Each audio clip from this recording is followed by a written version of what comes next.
kecuali hujan-hujanan gitu ya. Iya. Benar. Itu tuh dijadikan tempat untuk menampung air gitu. Oh, Jadi halaman oke. sekolahnya sengaja harus masuk air untuk menyimpan air di situ karena kalau enggak akan jadi banjir di tempat lain. Oh. Sementara level lantai dasar sekolahnya harus aman tetap. Ada jalannya Benar. kalau bisa juga di panggung dan atau di atas gitu sehingga itu satu ya, halaman-halaman gedung pemerintah, sekolah, gedung-gedung kan banyak sekali. Bukan di timur Gubernur kan selalu harusnya tuh air itu diresapkan ke tanah gitu. Nah, itu tuh harus itu tuh ada ngebantu nggak sih, kontribusi nggak sih sebenarnya buat pengendalian banjir itu sendiri gitu, membantu nggak sih? Ya maksudnya kata-kata meresapkan. Betul. Meresapkan itu kalau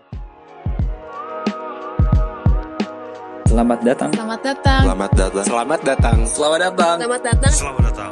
Selamat datang di podcast Cerita Orang Dalam. Oke. Selamat datang di podcast Cerita Orang Dalam. Kali ini hostnya beda lagi. Karena biasanya Pak Yusing bukan saya yang jadi host. Saya cuma teknik engineering. Kebetulan semua hostnya lagi berhalangan. Jadinya saya lah yang menggantikan mereka. Kali ini kita akan ngobrolin masalah air. Dan kita sudah menghadirkan dua narasumber. Yang pertama ada Yusing. Halo Yusing, apa kabar? Halo, selamat siang. Baik. Siang, sehat ya Pak Yusing? Sehat, terima kasih. Masih stay di rumah aja nih ya? Belum kemana-mana nih? Masih saya. Masih ya? Iya. Oh, luar biasa. Oke, selanjutnya ada Aulia Haris dari TGUPP DKI Jakarta. Halo, Mas Haris. Saya yang bantu-bantu untuk di sumber daya air lah. Sumber daya air ya? Oke. Berarti kalau urusan, nggak spesifik banjir? Enggak juga. Berarti urusan air bersih segala macam di Mas Aulia nih? Ya, bantu-bantu aja. Bantu apa beneran, Pak? Bantu-bantu. Oke. Nah, kita buka obrolan pertama tentang air, mulai dari pertanyaan saya nih, umum. Tentang air ke Yusing. Sebenarnya kalau misalnya kita mengkaitkan air dengan arsitektur dan mungkin dalam skala kota yang lebih besar kali ya. Itu bagaimana sih korelasinya gitu loh. Apalagi kalau misalnya kita tarik jauh lagi ke arah banjir nih misalnya nih. Kira-kira gimana Yusing? Di seluruh dunia gagal ya menghubungkan air dalam arsitektur merespon air itu gagal gitu. Karena yang banjir itu bukan cuma di Indonesia, Jakarta ya, tapi di seluruh dunia sekarang semuanya mengalami penambahan kawasan banjir yang baru karena arsitekturnya tidak mengantisipasi itu gitu. Saya kira kita semua sekarang di seluruh dunia baru mengalami dan menyadari bahwa air juga merupakan bagian dari kehidupan yang perlu kita sediakan ruang ya, dan itu sudah hilang. Dan malah kayaknya sungai-sungai kita diturap dan dibeton, saya curiga mulainya dari Eropa gitu, dari negara-negara yang maju ya. Sungai-sungai mereka kan mulai diturap, dibeton gitu, dan ketika mereka buat itu, lalu sempadan sungai yang secara alami dulunya ada, kiri kanannya berupa kawasan hijau, dan sungainya juga kan kalau alami dia masih bergerak ya, ada arus ya, bisa pindah, bergeser posisinya ke kiri ke kanan gitu. Itu udah hilang sempadannya, karena diganti sama jalan biasanya. Gitu. Jadi sejak itulah kenapa kita makin banjir juga karena pembangunan makin banyak dan artinya makin banyak juga air yang harus ditampung karena orang menggunakan air lebih banyak. Sementara ruangan penampungan air di kota makin sedikit karena jumlah pembangunan yang semakin banyak. Gitu. Kalau gitu berarti responnya kalau saya narik dari statement tadi Yusing bilang ada semacam kegagalan. Saya takut sih bilangnya kalau misalnya menyebutkan kegagalan ya. Memang gagal. Kenyataan memang gagal. Gagal dari karena sisi sekarang semua bergelut dengan masalah banjir di mana-mana. Oke. Berarti ada kegagalan dalam merespon air. Kecuali Kampung Bajo ya. Bajo kan memang di air ya. Iya. Dan banyak kampung-kampung air lainnya sebetulnya ya. Di Indonesia cukup banyak kampung air di pinggir sungai yang di atas air, dan mereka nggak gagal, mereka beradaptasi justru. Beradaptasi. Kayak di Banjarmasin juga berarti ya? Betul. Banjarmasin yang di Pontianak. Oke. Siap. Nah, kalau dari Mas Aul nih, Mas Aul melihatnya bagaimana nih? Tadi Yusing udah menyampaikan bahwa ada satu kegagalan dari sisi arsitektural dan pembangunan yang merespon air ya, sehingga tadi disebutkan juga bahwa ternyata tidak hanya di Indonesia, di kota-kota lain di dunia juga mengalami penambahan titik banjir. Ya, dari tahun 85 sampai 2013 ya, ada 3.613 titik kurang lebih penambahannya. 3.000? Yang tadinya 613 kota atau daerah ya di seluruh dunia. Benar-benar. Oh. Dari tahun 85 sampai sekitar 2010 lah, 2010 datanya 2000. Sekarang tentu jauh lebih banyak lagi ya. Oh, oke, gitu. oke. Ada penelitiannya itu dari University of Colorado ya. Oh, oke. Itu maksudnya tidak hanya kota maju ya berarti ya? Maksudnya tidak hanya kota berkembang, bahkan kota maju juga mengalami hal yang sama. Betul, ya? betul. Oh. Di seluruh dunia ya. Oh, berarti kalau saya cukup awam dengan masalah air ini, terutama dengan korelasi dengan kota ya. Beberapa kali kan kita suka merefer Jakarta atau merefer Indonesia dengan beberapa kota yang lain, dalam tanda kutip kita belajar bagaimana mereka menanggapi air. Tapi ternyata juga di kota-kota maju seperti itu juga mengalami hal yang sama ya, bahwa mereka juga gagal ya dalam hal ini ya, bisa. Iya, lebih banyak gagalnya. Tadi Kang Aul mau menanggapi juga kayaknya. Oh iya, itu silakan. Mungkin tadi karena Yusing ceritanya dari kan tadi cerita soal bagaimana kota-kota atau mungkin ya daerah-daerah di negara-negara maju tadi yang udah mulai turap sungai dan juga meninggikan tanggul-tanggulnya mereka, memang juga mungkin merasakan hal yang sama kita nih di Indonesia dan mungkin di daerah lainnya juga yang nggak cuma negara-negara maju. Dan akhirnya mereka juga mulai beradaptasi. Mungkin kalau bisa dicek teman-teman sekarang nih di Belanda yang notabene ya mereka nganggap dirinya, mereka klaim kalau kami berhasil, dan juga mungkin banyak negara-negara juga mengakui mereka berhasil. Mereka pun sekarang juga programnya udah tidak meninggikan tanggul-tanggul lagi, tapi mereka sekarang malah ngebuka, namanya istilahnya mereka nyebutnya room for the river gitu. Apa? Sorry Pak? Room for the river. Room for apa itu Pak? Room for the river tuh sekarang daripada mereka meninggikan tanggul-tanggulnya, tanggul-tanggul sungai mereka, mereka itu sekarang ngebuka, melebarkan tanggulnya, mereka bongkar dan mereka lebarkan sungainya. Jadi ada daerah-daerah yang sekarang istilahnya mereka nyebutnya meadow-land atau floodplain. Jadi kalau airnya jadi fungsinya sama sih, sama sempadan sungai tadi gitu yang diceritakan oleh Yusing. Cuman bedanya tadi mereka beradaptasi, yang kembali tadinya mereka kembali ke alami ya. Itu yang memang mungkin sama yang disebut dengan naturalisasi, karena memang dinaturalkan lagi yang tadinya mereka tinggikan tanggul-tanggulnya, dia buka kembali. Nah, untuk Jakarta sendiri memang problemnya ini menurut saya pribadi memang problemnya berat sekali, karena kebetulan juga memang Jakarta ini udah levelnya kota, memang tidak begitu besar areanya.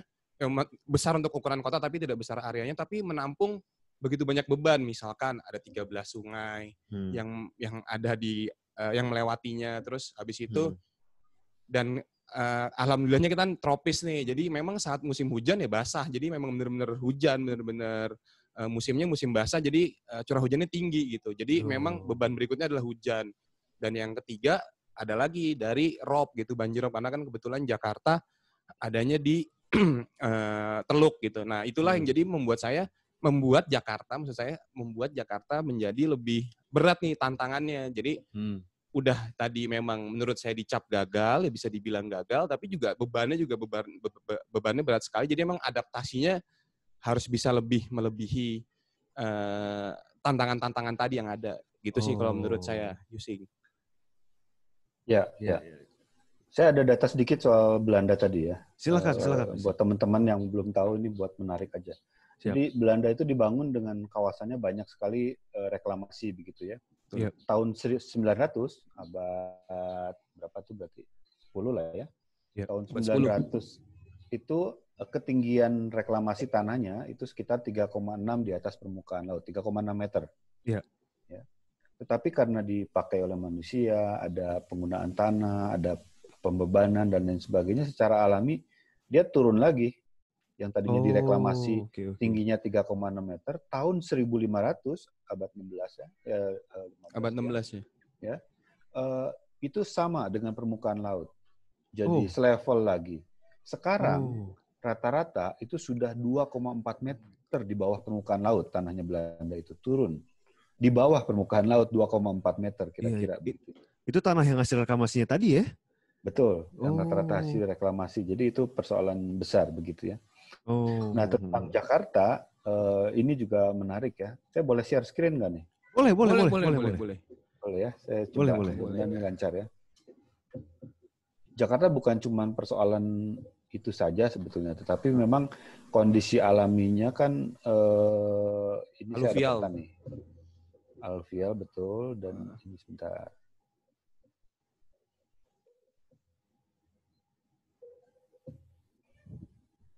Nah, Jakarta kan banyak dibangun oleh Batavia ya, Belanda ya waktu itu ya. Pada abad 16-17 begitu ya. Ini ada gambar Batavia 1750-1754 sudah sangat kelihatan sungai-sungainya itu sudah diturap ya. Sudah tidak alami lagi. Nah, kalau kita lihat peta yang di sebelah kanan itu nanti sebentar saya kasih lihat peta berikutnya yang lebih. Nah, ini Batavia tahun 1905. Kita lihat hampir seluruh kawasan Batavia itu ya biru, banyak airnya. Itu sawah atau rawa begitu ya. Yang hijau itu kampung. Jadi kampung itu memang bakal kota ya. Jadi kampung sudah ada, dan saya kira dari dulu kampung menguasai kota begitu ya, lahan-lahan di pinggir sungai dan lain sebagainya ya. Nah, bayangkan pada waktu tahun 45, ini 45 nih, masih sebegitu banyak kawasan biru di Jakarta ya. Dan kita tahu persis nama-nama di Jakarta itu Rawakerno, Rawapening, Rawasari, Rawa Bacang, Rawa Badak, Rawa Bagia, Rawa Bali, Rawa Bambung, Rawa Mangun, Rawa Bambu, Rawa Baru, Bebek, Belong, Belut, Bengkel. Betul. Wah, nggak habis-habis. Semuanya rawa gitu. Jadi artinya kondisi alami Jakarta itu sebetulnya adalah rawa. Pada saat itu, tahun 45, berapa sih penduduk Jakarta? Sedikit. Sedikit sekali. Berapa besar kawasan biru Jakarta? Sangat luas, ini hampir 50% kalau sepintas ya dari peta ini. Masih air semua.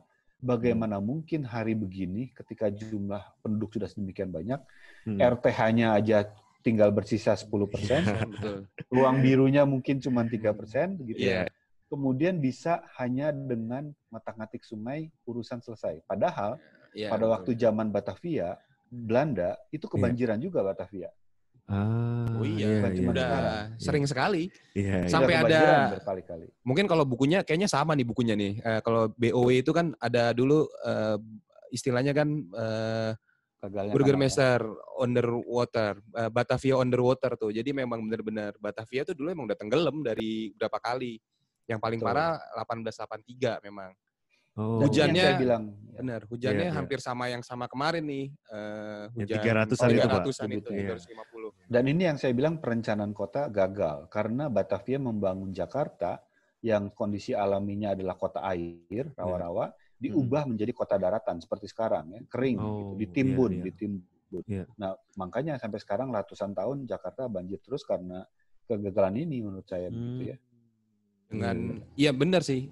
Dan memang kan harapannya pertahanan banjir saat itu membuat Jakarta kering melalui sistem kanal, dan akhirnya keluarlah gagasan kanal barat, kanal timur. Jadi ketika tadi daratan yang harusnya dibanjiri oleh air itu karena memang alami, airnya coba dipecah gitu jadi ke kanal timur, kanal barat gitu. Jadi memang ketika itu melampaui kapasitas desainnya, kalau jika ada beban air yang itu ya otomatis tetap akan terbanjiri karena memang naturalnya memang kondisinya memang seperti tadi Yusing bilang banyak rawa gitu. Iya. Wah, ini jadi fakta menarik nih. Kita coba menarik sedikit ya. Mulai dari tadi fakta yang disampaikan oleh Yusing.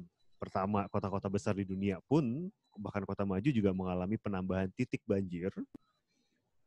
Yang kedua adalah ternyata memang Jakarta adalah kota rawa. Seharusnya terbukti dari data-data yang disampaikan tadi, ditunjukkan oleh peta-peta bahwa ruang biru masih banyak dengan perbandingan jumlah penduduk yang masih sedikit segala macam, dan banjir begitu ya. Masih terbanjir bahkan zaman dulu ya.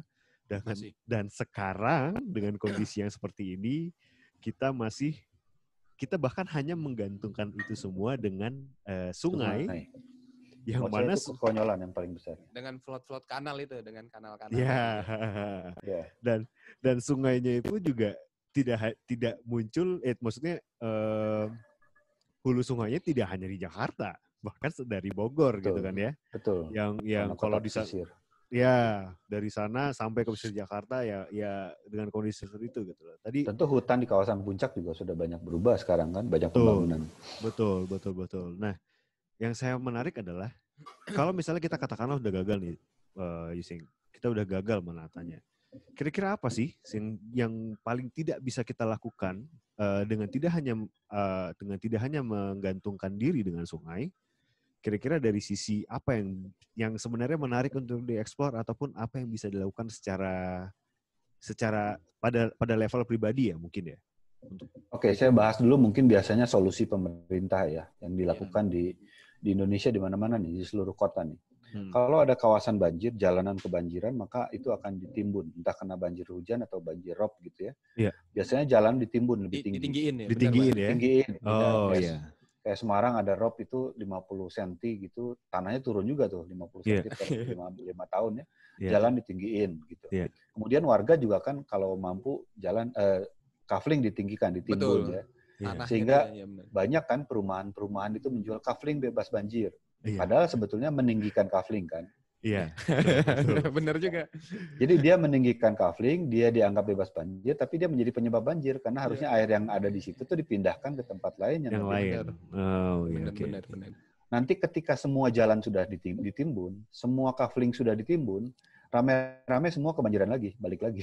Karena levelnya semua jadi sama lagi. Jadi sama lagi ya. Itu yang terus-menerus berulang ratusan tahun kita lakukan gitu loh. Oh iya. Dan ngotak-ngatik sungai, ditinggikan dan lain sebagainya.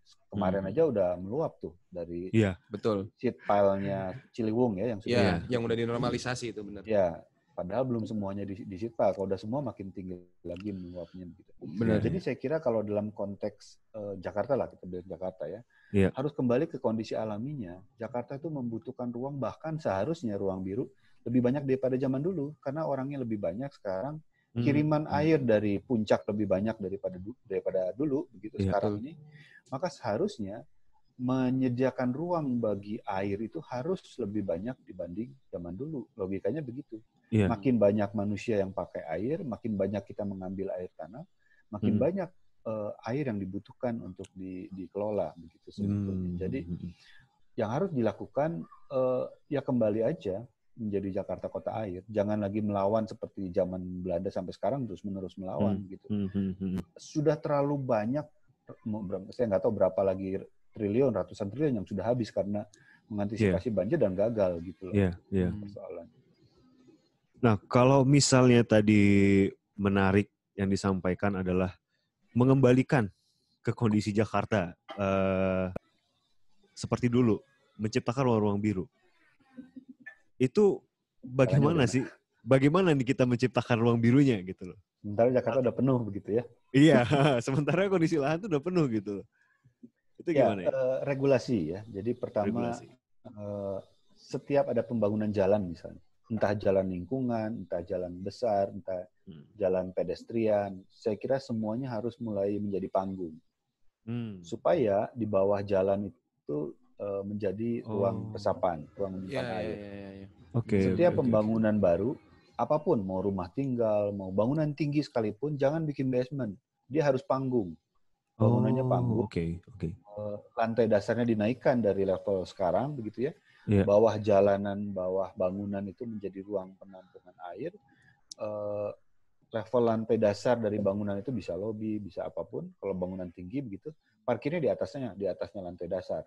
Baru nanti setelah parkiran baru fungsi-fungsi kantor, apartemen dan sebagainya begitu ya. Sehingga dalam jangka panjang itu perlahan-lahan Jakarta bisa memiliki lebih banyak ruang buat air. Ruang buat air tadi itu ya, Mas, ya, itu untuk master plan jangka panjang pengendalian banjir. Kita nggak punya tuh master plan pengendalian banjir. Roadmap-nya, peta jalannya kita nggak punya. Makanya sekarang gerasa-gerusu gitu. Banjir baru diomongin. Tapi roadmap menariknya tuh, gitu. Sayangnya menariknya tuh memang master plan banjir tuh udah ada di Jakarta. Yaitu yang dibuat, ya tadi yang buat Nedeko di Belanda itu. Dan memang sifatnya lebih ke arah teknis yang sifatnya tadi struktural gitu, bangun drainase, ada pemompaan, ada normalisasi gitu. Jadi memang sifatnya memang sangat teknis gitu, tapi belum bicara secara komprehensif. Tadi misalkan banjir ini kan bicaranya hulu hilir, hulunya kan bisa dari sungai yang ada di puncak dan juga bisa hulunya adanya di atap bangunan rumah nih. Itu tuh hulu juga tuh, hulunya dari air hujan gitu yang turun ke bangunan tanah dan gitu. tidak bisa diserap tanah. Bangunan. Iya, dan memang tidak serap di sana. Nah, itulah yang harusnya juga. Jadi menurut saya master plan banjir tuh bicaranya nggak hanya master plan secara bangunan-bangunan, maksudnya infrastruktur struktural yang pengendali banjir, tapi juga bisa juga bicara tadi gimana source-nya banjir itu sendiri, sumber banjir itu sendiri, dalam hal ini air hujan dan air sungai, bisa dikendalikan gitu. Nah, memang itu belum ada kalau yang levelnya lebih tinggi lagi gitu. Maksudnya levelnya itu lebih makro lagi daripada hanya sekedar infrastruktur pengendali banjir. Oh, oke. Iya, karena kan secara logika master plan yang lama itu sudah gagal karena dia melawan air. Sementara kondisi alami Jakarta membutuhkan ruang air sebanyak mungkin, lebih banyak daripada dulu begitu. Jadi pasti gagal bikin drainase, emang kita mau bikin tembok Berlin di pinggir Sungai Ciliwung gitu. Kan nggak mungkin juga. Nggak akan pernah cukup gitu loh. Iya. Masalahnya. Tapi Yusing bicara basement ini menarik sih tadi. Jadi di Jakarta sendiri, bicara ruang-ruang untuk air, jadi bicara Jakarta sendiri ini saya bicaranya ini nih, sedikit ke kebijakan. Jadi di Jakarta sendiri setelah ada perda di RT RW tentang rencana tata ruang wilayah, itu memang di sana udah diamanahkan untuk yang bicaranya zero delta Q run off lah. Jadi gimana caranya bangunan tadi yang ada di Jakarta ini dampak pembangunan dari bangunan tadi itu meminimalisir adanya run off atau limpasan air hujan, karena kan semakin luas wilayah yang terbangun. Nah iya itu dia makanya. Dan itu diamanatkan ke Pergub 20 tahun 2013. Jadi diamanatkan lah bangunan-bangunan tuh harusnya punya sumur resapan untuk mengendalikan air tadi. Walaupun memang benar sih katanya Yusing, itu pasti tidak cukup karena dengan hujan yang kita hadapi tidak cukup gitu. Maksudnya apakah basement tadi tuh harusnya dibongkar gitu atau harusnya bisa diadaptasi aja gitu. Nah itu sih jadiin penampungan air aja. Gitu ya. Jadi memang langsung udah.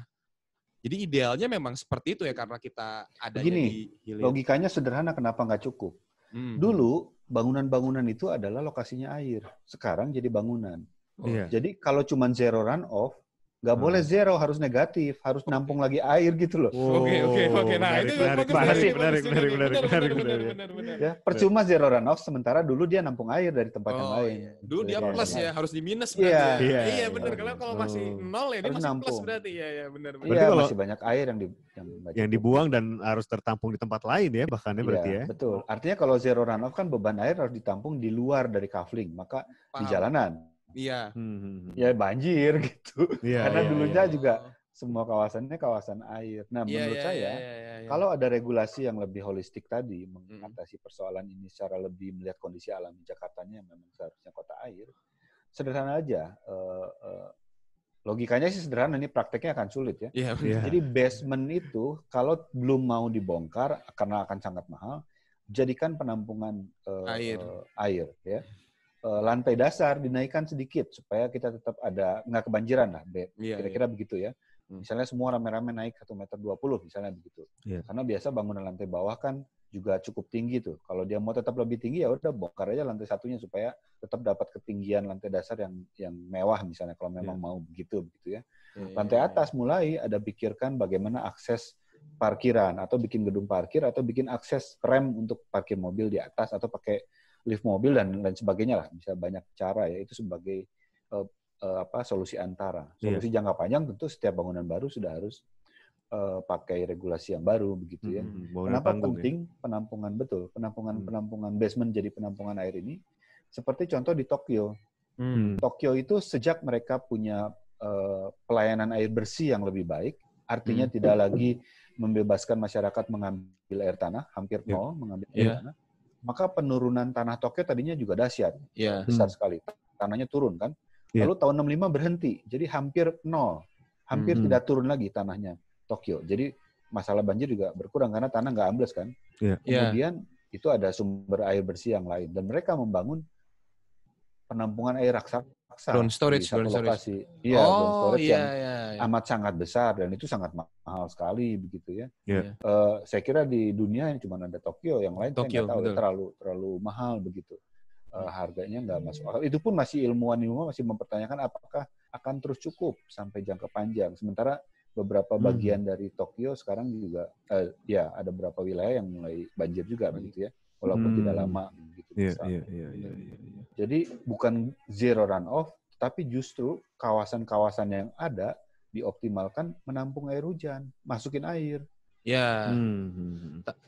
Yusing kalau bicaranya tadi zero runoff sendiri, maksudnya yang tadi untuk menahan air, meresapkan air itu, kan soalnya selalu ada gini nih, ini menariknya Pak Gubernur ini kan, soalnya lucunya Pak Gubernur kan selalu harusnya tuh air itu diresapkan ke tanah gitu. Nah, itu tuh harus itu tuh ada ngebantu nggak sih, kontribusi nggak sih sebenarnya buat pengendalian banjir itu sendiri gitu, membantu nggak sih? Ya maksudnya kata-kata meresapkan. Betul. Meresapkan itu kalau tanah masih bisa meresap secara alami ya, bikin sumur resapan.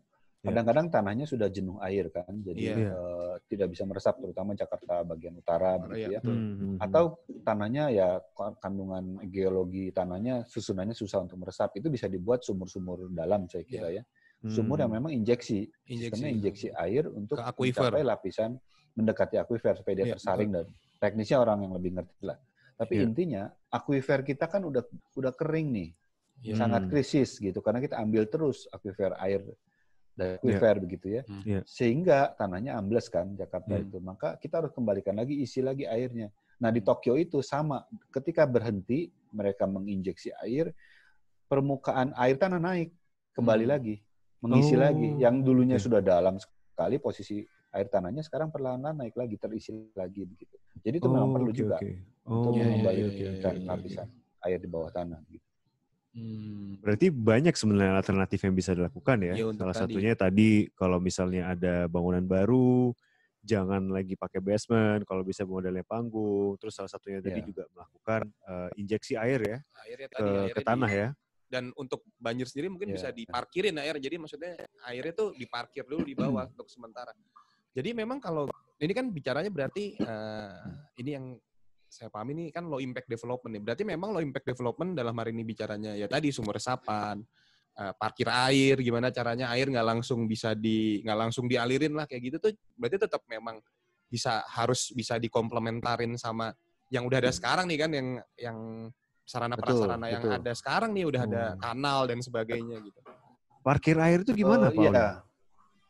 Nah gini, saya coba jawab ya. Kalau contoh di beberapa negara maju, mereka yang sudah mengalami kesulitan dengan air sadar bahwa air itu perlu ruang, mereka itu membangun kawasan-kawasan yang ketika musim hujan itu memang sengaja untuk masukin air. Jadi misalnya nih, halaman sekolah.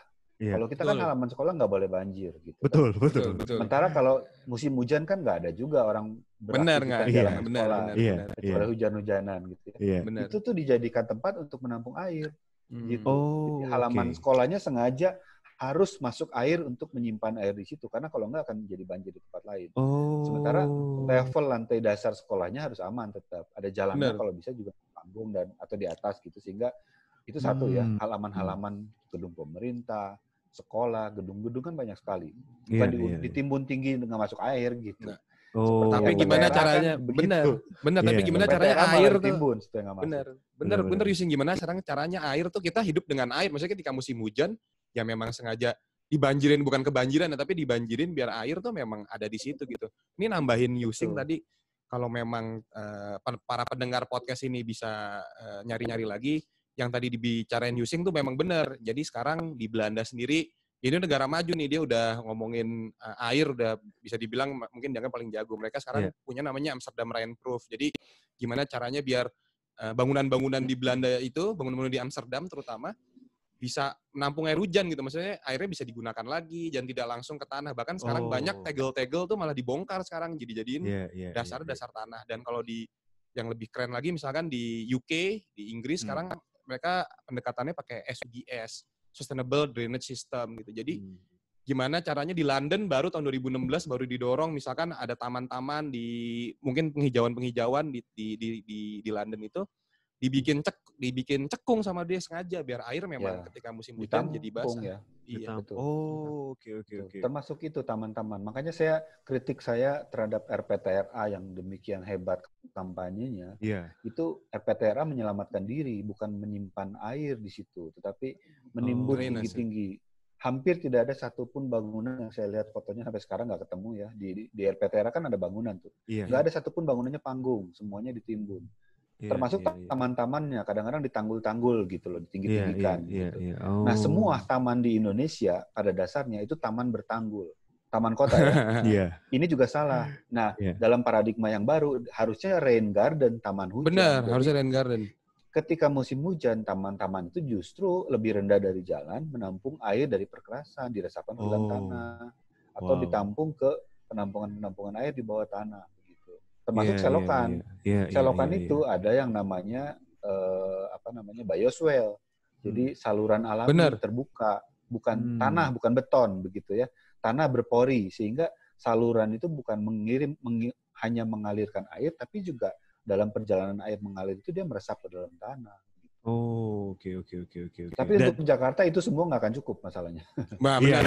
Memang dengan beban seperti ini nggak cukup. Iya. Tapi paling tidak. Tapi itu belum ada gitu. Iya, tapi itu belum ada dan paling tidak bisa sedikit bisa dilakukan lah ya sebagai alternatif itu perlu. Benar. Perlu ya. Dan memang untuk ini merubah, ya ini memang agak berat sih bicaranya merubah paradigma ini, bergeser paradigmanya yang tadinya memang bicaranya menyelamatkan diri. Menyelamatkan diri. Air tuh harusnya cepat-cepat dikeringkan. Jadi sekarang paradigmanya, apalagi untuk wilayah Jakarta yang tadi adanya di pinggir sungai, udah dengan 13 sungainya gini, memang harusnya memang udah mulai ada perubahan paradigma juga dari warganya gitu. Untuk bahwa air tuh nggak harus langsung cepat-cepat dikeringkan, lo bisa untuk ditahan dulu. Dengan misalkan ada bangunan-bangunan tadi yang misalkan bicara bangunan-bangunan yang punya IMB itu kan memang wajib punya sumur resapan, membangun sumur resapan. Nah, itu yang salah satu. Nggak cukup, Mas. Sumur resapan nggak cukup. Kurang cukup ya? Juga nggak cukup, Pak. Harusnya seluruh lantai dasarnya bangunan itu bisa untuk masuk air gitu. Itu jauh lebih efisien. Seluruhnya ya? Seluruhnya, waduh. Berat juga. Kalau minimal. Kalau saya mengusulkan ada aturan baru, KDR, koefisien dasar resapan atau retensi ya. Boleh atau detensi, menyimpan air ya. Itu boleh misalnya 70% lahan. Misalnya lahan 1000, maka 700 meter persegi itu harus berupa penampungan air. Baik tanah atau bak gitu, tergantung kalau tanahnya bisa meresap ya tanah aja. Kalau itu tanahnya dia tidak memang bisa meresap, dia harus bikin bak yang cukup besar dan cukup dalam untuk menampung air. Iya, Yusing. Bener Yusing, memang di pergubnya, maksudnya saya balik lagi ke pergub ya kan, pergub itu juga memang bicara koefisien dasar resapan, tapi memang masih kecil sekali. Nah ini memang harusnya mungkin bisa ada aturan lebih, aturan yang lebih bisa, kebijakan yang jauh lebih besar daripada itu ya kali ya. Jadi memang di pergubnya sendiri, ini memang bicaranya KDH kan baru ada kan? Bukan Yusing, udah KDR ada. Memang dengan luas, misalkan dengan luas bangunan yang terbangun misalkan 60% gitu. Nah, misalkan 660 meter persegi gitu. Ya, dia harus nyiapin sumur resapan nilainya 3 meter kubik gitu. Jadi udah ada koefisiennya di sana gitu. Jadi memang koefisien dasar resapan udah dari situ. Tapi memang yang Yusing sampaikan ya belum sampai ke sana bicaranya. Dan sayangnya memang belum semua bangunan ada sumur resapannya gitu. Nah ini persoalannya karena kita tidak memahami kondisi alami kotanya begitu. Jadi logikanya nggak nyambung dengan hanya bikin sumur resapan seperti itu. Nggak usah ngomong sumur resapan, dulu seluruh wilayah Jakarta hampir semuanya air kok. Banjir juga Batavia gitu. Karena pembangunannya yang diubah menjadi kota kering bukan kota air gitu. Jadi nggak akan cukup, akan kewalahan lagi. Apalagi nanti pembangunan tambah banyak, urbanisasi tambah banyak, akan selalu berkejar-kejaran dan gagal terus begitu. Jadi, walaupun sekarang saya bersyukur ya beberapa teman-teman yang saya lihat posting-posting di Dinas Pertamanan di Jakarta itu mulai sadar, mereka membuat taman-taman kota yang dibangun itu sekarang levelnya diatur sehingga ketika musim hujan masuk air. Dibanjirkan. Itu saya kira udah langkah yang bagus walaupun belum optimal saya lihat. Beberapa bangunannya masih belum panggung tetapi paling tidak tamannya sudah dibanjirkan. Waduh. Benar. Ini menarik sekali nih. Ini mudah-mudahan podcast kita ini bisa didengar oleh banyak orang ya. Terutama saya suka banget dengan perspektif baru tadi. Sengaja dibanjirkan itu suatu hal yang bagi saya pribadi adalah satu hal yang baru, terutama dalam perspektif kota ya. Itu satu hal yang baru. Dan bagaimana kita kemudian bisa bukan menyamakan persepsi ya, tapi supaya itu membuat orang melihat ketika taman banjir itu bukan gara-gara kegagalan, tapi memang itu adalah menjadi salah satu upaya untuk mencegah air kemana-mana dan emang itu ditargetkan untuk bisa menyerap ke dalam tanah ya. Persepsi itu yang kayaknya masih sulit untuk diterima oleh banyak orang ya, Yusing ya? Ya, kebetulan ada klien kami yang mau terima, Mas. Sudah mulai dipraktekkan begitu ya. Siap. Saya banyak sekali, bukan banyak sekali lah, ada beberapa rumah yang berhasil meyakinkan kliennya membuat rumah panggung di berbagai wilayah. Dari Bogor sampai Jakarta gitu ya, dan kota-kota lain. Tapi di Jakarta ada yang menarik itu di Kelapa Gading. Kelapa Gading kan dulu memang kawasan air. Water catchment area ya, penampungan air. Tapi sampai tahun 2000-an mulai berubah jadi kering juga akhirnya. Habis juga water catchment-nya Jakarta gitu. Semua ditimbun, sekarang penuh kan Kelapa Gading, ada mall, ada segala macam ya. Termasuk ada iklan-iklan kawasan bebas banjir gitu, padahal dulunya air gitu ya. Nah, rumah ini di Kelapa Gading kita bangun hanya menaikkan sekitar 1 meter lah dari tanahnya. Di bawahnya, kolongnya itu terbuka, dibiarkan kolong, panggung bangunannya begitu. Pada waktu banjir besar kemarin, tahun berapa tuh yang besar tuh? 2020. 20 ya? Tahun ini dong. Iya. Termasuk tahun-tahun berikut sebelumnya kan masih banjir lagi tuh Kelapa Gadingnya.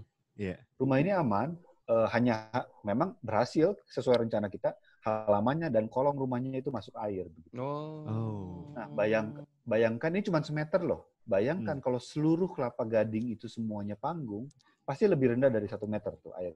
Oh iya, benar. Karena dia rata pasti. Kan air mengikuti, air kan mengikuti yang paling rendah gitu. Jadi dia akan rata pasti. Betul. Sayangnya kan kota kita dibangun pemerintah dengan menimbun jalanan itu ya. Jalanannya kebanjiran di Kelapa Gading karena jalannya ditimbun. Coba kalau dulu membangun jalan itu panggung. Seperti rumah yang kami desain ya di klien kami di Mbak Inung itu di Kelapa Gading panggung. Maka jalan tidak ada kebanjiran, rumah tidak kebanjiran, aktivitas berjalan seperti biasa. Iya benar. Karena memang menariknya Yusing nih pasti yang desain. Di Jakarta tuh ada ini informasi pel banjir. Pel tuh bahasa Belanda. Ya, itu bisa dibilang tinggi muka air lah, tinggi muka air banjir. Jadi udah bisa diketahui nih wilayah-wilayah mana yang kalau akan kebanjiran. Jadi sederhananya kalau misalkan teman-teman punya informasi soal pel banjir ini dibandingin aja sama tinggi muka airnya. Misalkan dekat rumahnya ada sungai. Kalau tinggi muka airnya lebih tinggi daripada sungai itu bagus. Tapi ketika tinggi muka air lebih rendah daripada sungai, bersiap-siaplah untuk banjir gitu. Iya gitu. Jadi memang ketika pompanya rusak, listriknya dimatikan. Listriknya dimatikan, benar. Itu harus siap-siap memang. Jadi buat teman-teman. Tapi masalahnya begini Mas Aulia. Betul. Pel banjir itu sifatnya sangat bergerak, dia nggak permanen. Benar. Kenapa? Karena ketika ada tadi tanah kosong, lalu dibangun. Ketika dibangun, maka tanah itu tidak bisa meresap air. Benar. Pel banjir pasti naik gitu. Pemerintah membangun jalan, meninggikan jalan. Pel banjir naik pasti lagi. Naik gitu. pasti. Itu dia. Jadi memang ada perumahan baru dibangun, bikin apartemen gitu. Pel banjir naik lagi. Gitu. Benar. Ini saya ada informasi nih, yang tadi Yusing bilang kan ada taman-taman di Jakarta yang dia malah jadi bukan malah, dan dia jadi udah berubah nih paradigma. Jadi taman itu jadi retensi. Ini ada beberapa taman. Untuk teman-teman nanti bisa datengin mungkin ya, ada Taman Kampung Jati, Taman Warung Sila, Taman Centex, Taman Dukuh, Taman Kampung Baru, Taman Antariksa. Itu tadi di selatan semua kelihatannya. Taman Penggilingan di Jakarta Timur, Taman Padangean, Taman Kendal. Ini Taman Kendal nih kayaknya di Jakarta Pusat ya. Itu informasi bisa lihat di mana, Paulia? Ada di teman-taman sih, teman-teman Jakarta. Itu ada di Instagramnya teman-teman Jakarta. Itu juga bisa dilihat di beberapa postingannya, ada yang cerita soal taman-taman yang ketika hujan dia kebanjiran gitu. Memang sengaja dibanjirkan untuk menahan air.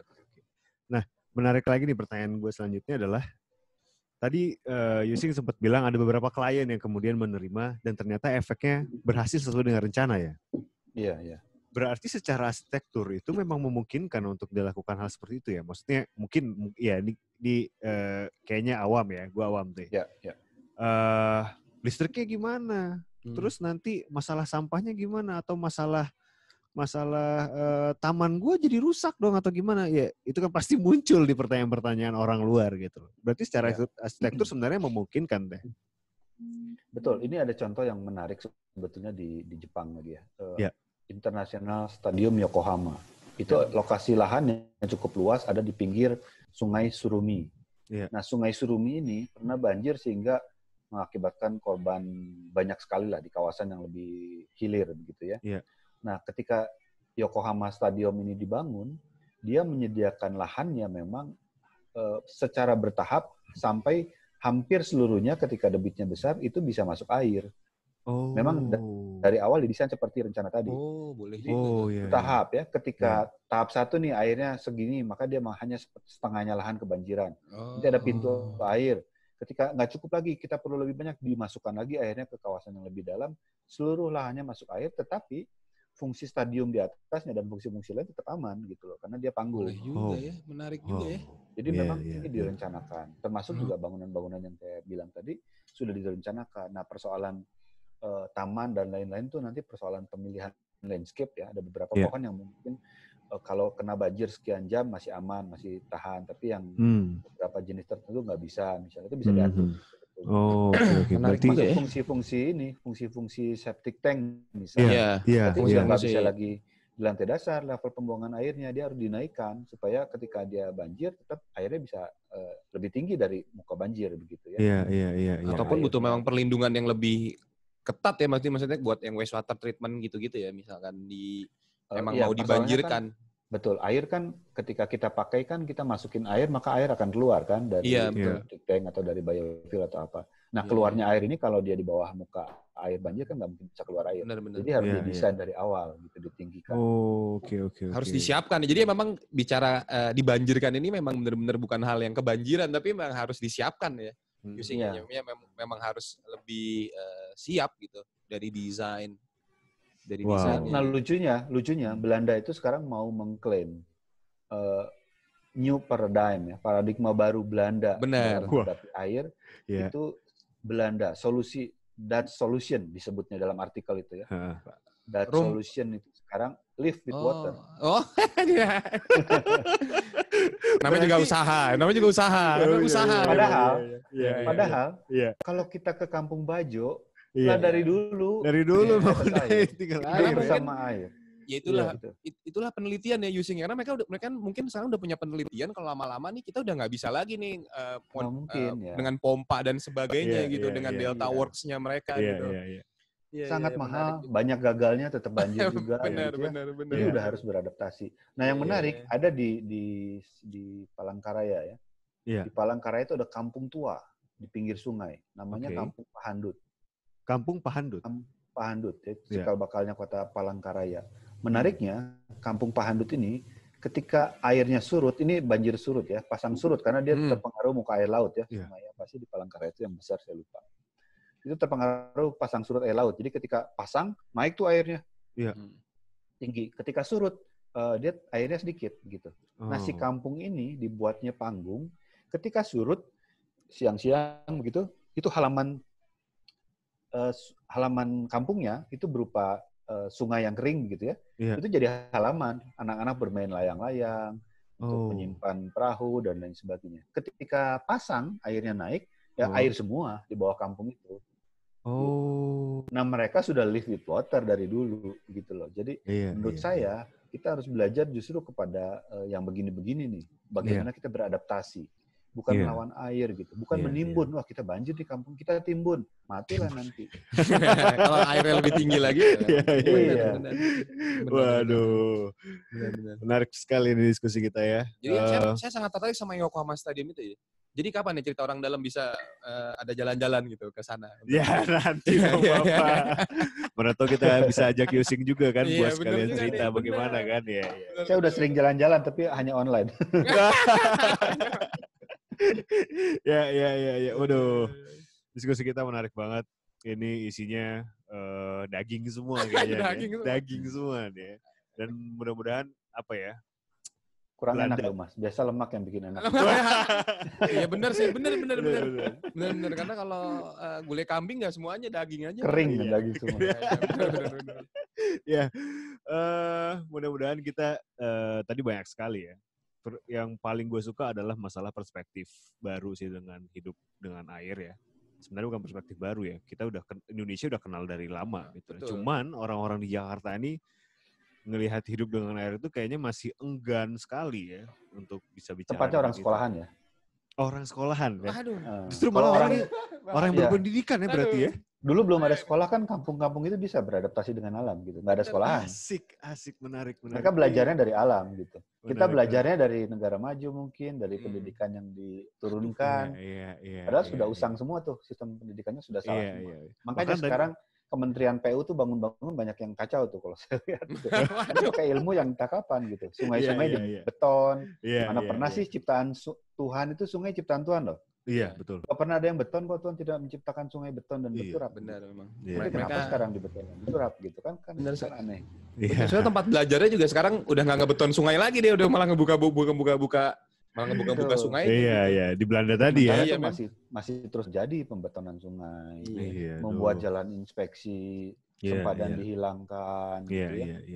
Dan saya mendengar bahkan datang ke beberapa kampung di beberapa daerah, di Ternate, di Makassar, di mana begitu, di mana lagi, di Semarang gitu, yang tadinya kampung itu tidak kebanjiran, begitu pemerintah membangun normalisasi sungai itu, kampungnya jadi kebanjiran karena airnya nggak bisa mengalir secara alami dan banjirnya lebih lama gitu. Begitu pemerintah membangun jalan lingkar yang dianggap untuk menjadi antisipasi banjir begitu ya, tanggul segala macam, kampung jadi kebanjiran gitu. Waduh, lebih rendah. Wow, luar biasa sekali diskusi kita hari ini ya.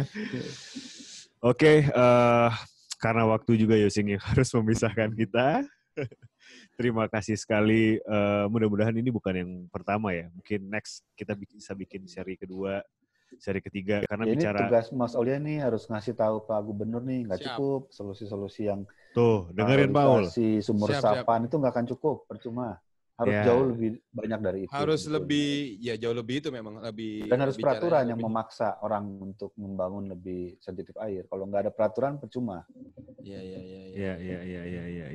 Benar sih, memang nih harusnya jadi momentum untuk misalkan ada revisi RT RW gitu ya, jadi momentum ya revisi rencana tata ruang wilayah tuh. Buka aja peta Jakarta zaman dulu, ketahuan semua kok betapa kita sangat melawan alam, artinya melawan ciptaan Tuhan. Emang kelihatannya nih, kita kelihatannya sama Yusing nih kita mau ngelawan Tuhan ini apa sih kita? Bener. Melawan ciptaan Tuhan. Orang kita ciptaan Tuhan ya, iya betul. Tapi memang itu benar sih. Ini kayaknya kelihatannya kitabnya sama nih sama Yusing saya. Gagalnya sistem kanal tuh emang di sana dibuka sih beberapa peta-peta kayak loh ini emang kebanyakan udah jadi bukan dari zaman dulu pun tuh memang udah hidup dengan air gitu dan memang beberapa kali banjir besar di Jakarta. Oke. Sebetulnya saya nggak pernah baca buku-buku itu. Ayo, salah Bapak Aul salah. Berbahaya sekali saya. Sekali loh. Cuman buku-buku itu saya dengar ketika isu-isu ini dibahas begitu. Oh ada toh ternyata prediksi dan logika udah ada memang benar gitu ya. Iya benar.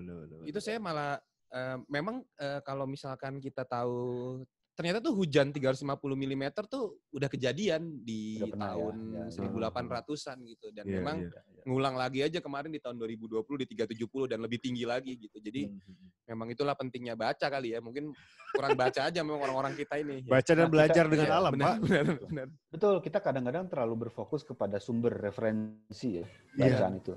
Sementara logika yang sederhana kita lupakan tadi. Ngapain sih ngurusin sistem kanal lah? Dulu aja ketika tadi saya bilang kan, Jakarta begitu banyak ruang biru aja masih kebanjiran. Mana mau bikin sistem kanal udah logikanya nggak masuk. Benar. Itu kan logika pengamatan alam sederhana menurut saya. Nah kalau kita hanya berpatokan pada referensi, ketika referensinya tidak ada, maka solusinya akan salah melulu, ikutin yang sudah ada. Ngikutin Belanda. Juga sekarang juga berubah pikiran ya. Dia juga berubah pikiran. Dia juga akhirnya berubah sekarang ya. Yang menariknya di situ dia berubah dan habis ngeklaim lagi tadi katanya Yusing. Udah berubah ngeklaim. Oke. Terima kasih sekali Yusing atas waktunya. Terima kasih Yusing atas ini. Mudah-mudahan ini bukan yang pertama ya. Mungkin kita next bisa bikin yang kedua. Bukan yang terakhir maksudnya. Iya, bukan yang terakhir. Sorry. Ya, ini bukan yang terakhir. Mudah-mudahan kita bisa menyebarkan informasi-informasi yang menarik, terutama dengan paradigma baru tadi ya. Sungai itu ciptaan Tuhan, jangan dibeton. Udah beton yang ngambil dari gunung lagi. Iya, beton yang ngambil dari gunung. Terus malah ngerusak. Sungai itu punya sempadan gitu. Betul. Bukan dibikin jalan. Betul gitu ya. Mudah-mudahan kita bisa menyebarkan bukan paradigma baru tapi ilmu-ilmu baru. Bukan paradigma baru sih sebetulnya. Bukan paradigma baru ya? Iya. Kita kembali kepada kitanya lah. Itu ilmu pengetahuan alam zaman SD itu. Betul. Ya. Intinya kita kembalilah pada kitanya, jangan melawan alam. Gitu sih ya. Iya. Ya. Terima kasih lagi Sing atas waktunya. Terima kasih Mas Aulia atas waktunya. Jangan percaya semua apa yang kita omongin karena kita hanya ngebacot. Ya. Terima kasih Sing. Terima kasih sama-sama.